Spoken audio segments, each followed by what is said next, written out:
Hello, how are you?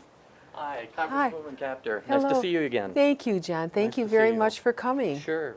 Thanks for having us. All right, welcome to the 9th District. You'll soon become the longest serving woman in the history of Congress. What does that mean to you? What does that mean to me? Well, first of all, it's a great privilege for the place in America that I represent. The longest serving man from the House was John Dingell of just north of the border here in Ohio, in Michigan. It's interesting to me that two members of Congress who could not realize their dreams in the Congress as quickly as they wanted stayed and fought and fought and fought for their people. When you reflect over all those years, what are the biggest changes that you've seen, or some of the biggest changes? What's happened now is the floor of Congress, rather than being a legitimate institution of debate, has become a theater where people use it to game the media. And things happen on the floor that never would have happened before, when you had private debates and people would be taking issues in hand. And we now have people who play to the cameras. When you were elected, there were 23 women, I think, in Congress at the time. Now there are 140, or will be 140.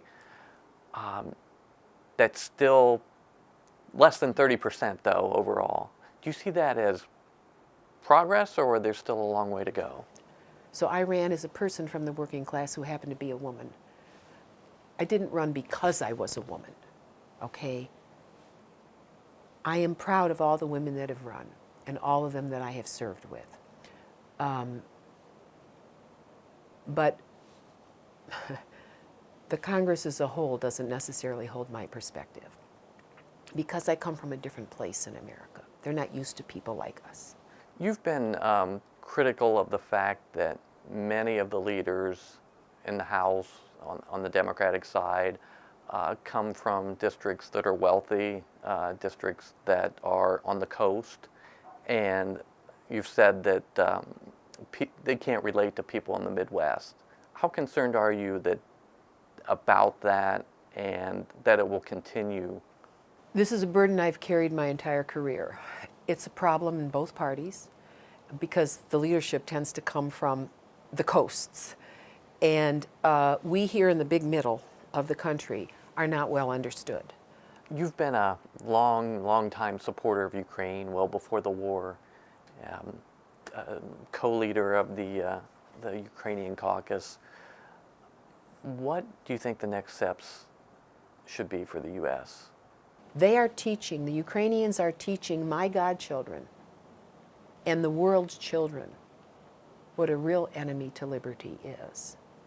And that liberty is not free. We must help arm them. It's in our interest, because Russia is known to be the type of country that if she's able to go over a sovereign border and take it, she will take the next one. And we will be in a much more major war. Congresswoman, have you given any thought to how long you would still like to stay in office? I have not given much thought to that because, frankly, it's gone in a flash. We have been so busy and we have so much to show for our efforts. I hope God gives me the years to be able to deliver more to the good people who put their faith in me. Well, Congressman, thank you very much for joining us, taking time to do this. Appreciate it. Thank you. Thank you. Very good questions. Thank you so much for your time and for being with us today.